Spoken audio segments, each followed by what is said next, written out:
Committee member Congressman John Ratcliffe is with me now, the Republican out of Texas. Sir, good morning and welcome back here to America's Newsroom. You heard what Meadows said. Do you agree with your colleague? Should Rosenstein resign? Well, Bill, whatever explanation Rod Rosenstein gave President Trump on Air Force One last week satisfied the president, at least for now.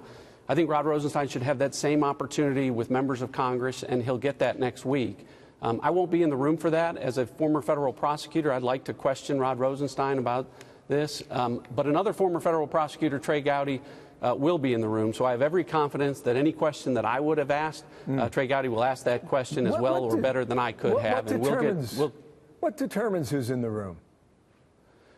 Well, I think there was a negotiation between the chairman of the respective committees and the Department of Justice. I think Rod Rosenstein's position was, I have satisfied the president with my explanation. He's the head of the executive branch. Members of Congress said, that's fine, but we have an oversight role and we deserve to have an explanation too. So those were negotiated details. Again, I wish I was in the room, but I have every confidence that Trey Gowdy and Chairman Goodlatte will get the answers to the very legitimate questions about who, what, when, where, and most importantly, why this extraordinary circumstance took place, and that'll be transcribed under oath, and members of the public will ultimately get to see that transcript. So there will be transparency. There are a lot of names to keep track of. One of them is James Baker, an FBI, former attorney for the FBI. You were in the room for his testimony yesterday. Did he put you at ease or raise more concern?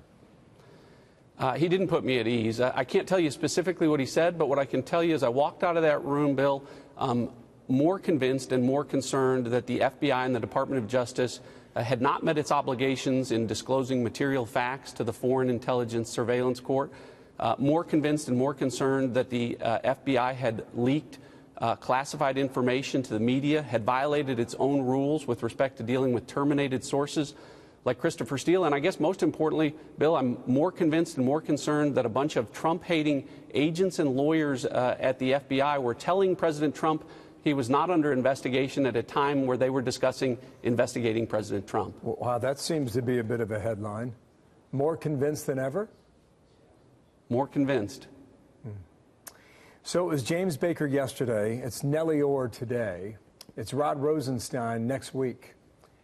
And I'm looking at a calendar, and you've got 18 days away from a midterm. Do you feel the pressure under a time crunch to get this done in the event that Republicans lose control of the House, sir? I do, Bill. I think we're absolutely under the gun because we're asking really tough questions, and with every interview that we conduct, we find important facts that haven't been disclosed to the American people. If Democrats gain control of the House in November, come January when they're sworn in and take control, all of these investigations will stop, and the investigations into the Trump campaign and the Trump administration will start. Wow. That would be quite a sea change. I'm optimistic that that won't happen, Bill. We'll see about that, and you know, I appreciate you are pitching for the party there.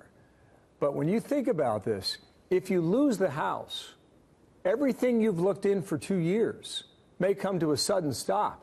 That must be a great concern to you and your colleagues. Well, it is, but it should be a greater concern to the American people who want transparency on this issue, who want the rule of law enforced and people treated equally under the law. And I think they very clearly have seen that the FBI and the Department of Justice prejudged Hillary Clinton's innocence and prejudged Donald Trump's guilt.